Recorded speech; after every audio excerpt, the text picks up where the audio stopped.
Hello, my lovely viewers, and welcome to another video of Sports on Fauzan Harun channel. And thank you very much, as always, for joining me. And before we start the show, please do well to hit the subscribe button and touch the notification bell for me, and as well as send in your comments and share the program. Most importantly, give it thumbs up if you enjoy it in the course of the show or at the end of the program altogether. And in today's edition of Fauzan Harun Sports, we are going to look at the West Bromwich Albion and Chelsea match that was played at the Houghton's, which ended 3-3. And you saw the crazy first half moment that we suffered. Any person who supports Chelsea would agree with me that it was a crazy first half moment that we faced. Considered 3 goals under strange and unreasonable circumstances. Though I must say, in every match that we do play at Chelsea under the second season of Frank Lampard, there are almost always lessons to be learned in any matches that we played. And this match is not an exception, and it's not an exception at all. And quite ironically, you know, when defeat comes, so many arguments here and there, blame games do tend to come in.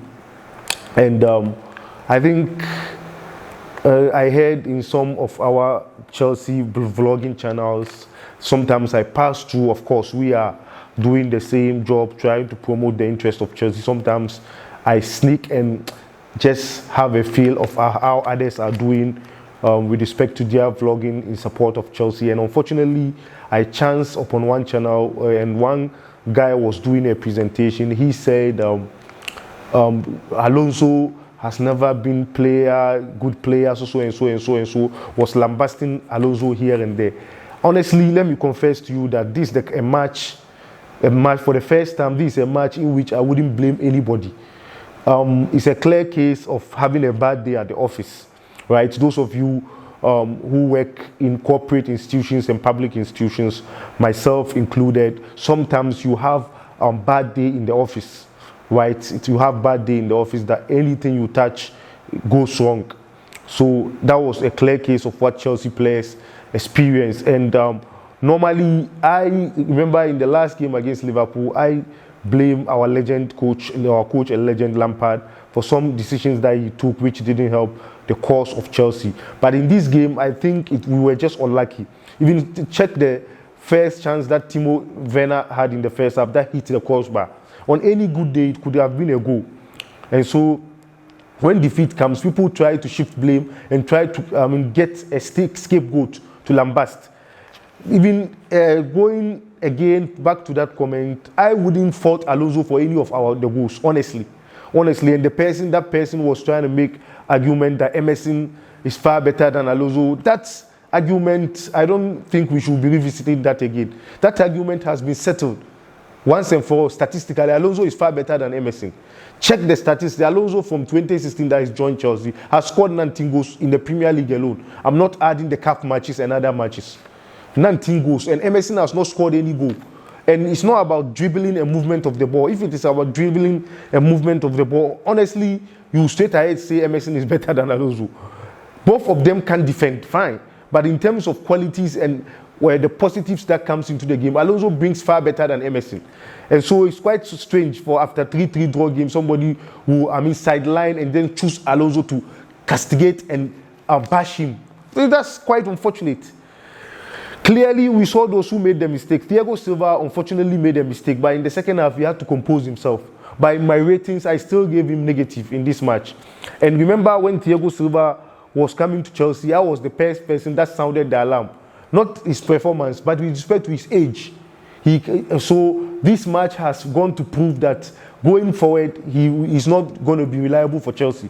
Honestly, going forward, he's not going to be reliable for Chelsea. So we ought to reconsider our decisions. And Lampard, in my preview game of Chelsea versus Liverpool at Stamford Bridge, I gave you my preferred lineup, whereby I shifted Aspilicueta in middle with Kurt Zouma. And honestly, before the season started, heard in some tabloids that Frank Lampard sat down as Azpilicueta and told him that he's not going to get enough minutes in the season. Honestly, I think he shouldn't have even done that, because in yesterday's game, you saw when Azpilicueta came in the second half, how he stabilized the defense. Together, I honestly have been saying always, I don't trust Christensen. Christensen last season was a little bit better than this season. This season, I don't know what is happening. This game, in the first, remember in the second goal that Silva made a mistake, that Silva was given a pass and the ball slipped under his leg, his foot start. The ball slipped under his boots. And instead of Christensen to run faster and clear the ball, Robinson had a field day to shoot and score. I'm not saying it's Christensen, it's Thiago Silva's fault, fine. But time and time again, we saw in certain matches whereby another defender will misplace a pass and Zuma will go in with the opponent attack and clear the ball. Same like as Azpilicueta from number 3 position, when he's a makeshift number 3 or a left fullback position, he will come and clear the ball whenever there's a missed pass in the defensive line of duty. So in the same way, Christensen should have run better to clear the ball. You see? And in this game, I'm not lambasting Christensen, no. The only person I think that will get negative for my ratings will be Thiago Silva, unfortunately. I like Thiago Silva, but unfortunately, he had a terrible afternoon. He had a terrible evening, in the match. And so, if something goes wrong, people will come and start getting some people to blame game and then just to tag people as scapegoats. No. And even how do you go to the extent of bringing in the argument of Emerson and Alonso again? That argument has been settled, and it's been settled based on statistics. Not that you like Emerson or somebody like Alonso also. If Alonso does go wrong in a game, I lambast him. Recently, I think in one of Liverpool or one of the game, I lambasted him a little bit, though I think he wasn't at fault for. No, it's not Liverpool, a certain game or so. Maybe last season, one of those games, I lambasted him when he goes wrong. You see? Though I like him, but he doesn't know me, honestly. Honestly, I'm cautious in what I'm saying. Some vloggers may get some benefit and some possibly maybe money from some players, and they may be pursuing the agenda. That is not what we are doing. Chelsea interest first.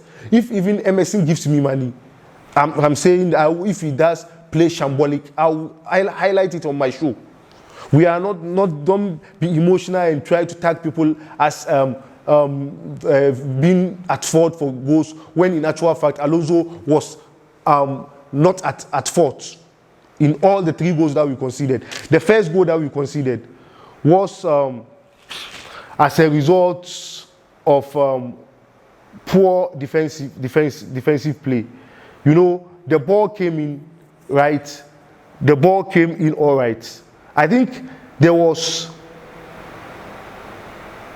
a header, right, from one of our defenders, and the ball switched play into the other end of the field, right, and the ball came in. The Westbrom gave a pass, right, instead of the players to close in the Robinson, the attacker of West Bromwich Albion, they were going backwards.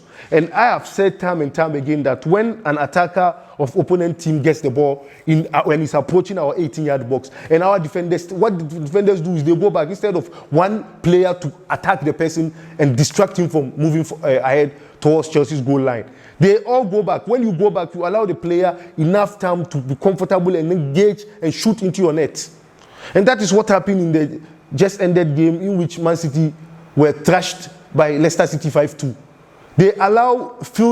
Leicester players were allowed comfortable spaces in the areas of their 18-yard boxes. Leicester players were allowed comfortable spaces by City.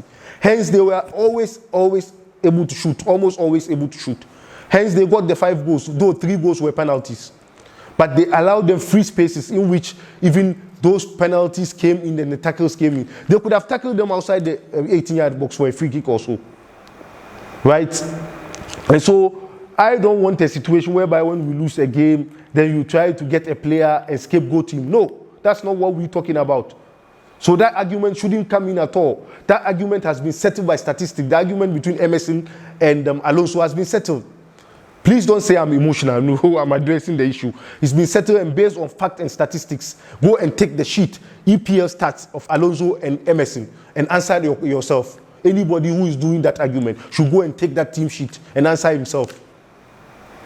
Right? When you have opportunity at vlogging site and you think you have the followers are there, you just tend to scapegoat players. That's not what we are doing. And you trying to give impression when Emerson, I think Emerson played. The reason why I'm saying I think is the Barnsley game, because I think it wasn't a tough game. I didn't watch, honestly. But I was thinking it was almost always going to be Chelsea win, in which fortunately we won 6-0. And so maybe that person watched that game and saw Emerson did well in the game and he was saying Emerson is better than Alonso. How do you compare Barnsley and West Bromwich Albion? It's a different ball game altogether. So somebody cannot play in Carabao Cup with a championship side and you tend to say that he's better than Alonso. No, not at all. That argument, please, should not be brought back again. And Chilwell, Benjamin Chilwell should start when he's fit. But unfortunately, he's not fit. So hence, we have to make do with Alonso. And Lampard should also tinker with his central defensive pair and play Zuma and Aspilicueta. Aspilicueta can play there. If Reece James is there at the right fullback defending position, that's the number 2.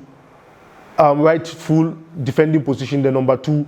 They call the number 2. If Aspilicueta can get that slot, he can get the central midfield. For Thiago Silva, I don't think he's a reliable central defender going ahead because the season had just started. And you just saw in the first game the mistake he made. Hopefully in the second game and subsequent days, he will make sure that he's comfortable. This is his first debut premiership, and so I will excuse him. I still like him anyway. I still like Thiago Silva, his leadership qualities. But unfortunately, everybody had a bad day yesterday. And also, let me see. And also, let me do the ratings before I do some screen display and end the show. Mason Mount had positive. The ratings, as you know, I do positives, average, and then negative. Mason Mount, super, excellent. So, had positive there. Hudson-Odoi, positive. Tammy Abraham, also positive. On the average players on the day, we have Kante, Alonso, Caballero, Havertz, Werner, Christensen, James Reese, Kovacic, and then the negative, only one person is Thiago Silva. Though we didn't win the game, this is a game we should have won because this is a potential relegation team that we failed to defeat. The first goal, it was a collective defensive error. The second goal, Thiago Silva made an error, but Christensen should have run faster enough to clear the ball before Robinson. And then the third goal again was an aerial defensive flaw. They crossed the ball. Our players were comfortable to allow the player to head the ball for Batley also, the third player of, let me check, Batley, yeah, he played the third goal and scored from a corner for West Bromwich Albion. If this is your first time of joining the show, please do subscribe to the channel. Touch the notification bell. Give me thumbs up if you enjoy the show and share the program most importantly. Let's do some screen display before I end the video. And remember, the subscriber challenge is still on. Please, if you haven't subscribed to the channel, do so to subscribe and indicate your origin, your location of watching the show. Thanks. So that's Thiago Silva. Unfortunately, my man made mistake, unfortunately. So going forward, you will be given lesser minutes. He has to be given lesser minutes. Mason Mount there, the man of the match. Tammy Abraham there, and then Hudson-Odoi and then Tammy Abraham there. So that was what happened on that fateful day. And unfortunately, we had to make do with the points. And this, the match that I wouldn't want to blame anybody. Let's learn our lessons. And now Edward Mendy is in. I'm sure in the next game, hopefully Edward Mendy will be in post. And let me make this point. If with this shambolic defense, if even you bring Alisson or Edison or Mendy, we're going to have the same situation. So the defense line should be watchful enough and should close in attackers and shouldn't allow them spaces to shoot. We are allowing attackers so much spaces to shoot in our near our 18-yard boxes, which is costing us a whole lot of goals, that we are conceding a whole lot of goals. We shouldn't be allowing our opponents free space to shoot. If we allow opponents free space to shoot, we can get the best goalkeeper in post who will still concede goals. Like you saw what today happened with Manchester City conceding 5-2 as a result of poor defensive line and poor defensive network. So that can happen always. Thank you very much for joining me on the show. Hopefully, we're going to meet in my subsequent videos. Wherever you are across the world, I'm greeting you. Cheers, as always. Keep on watching Fauzan Harun channel and continue to network and join the community and share the good message. Please share the good message for others to also start joining you and watch the show. Thank you very much. God richly bless you. Cheers. Bye-bye.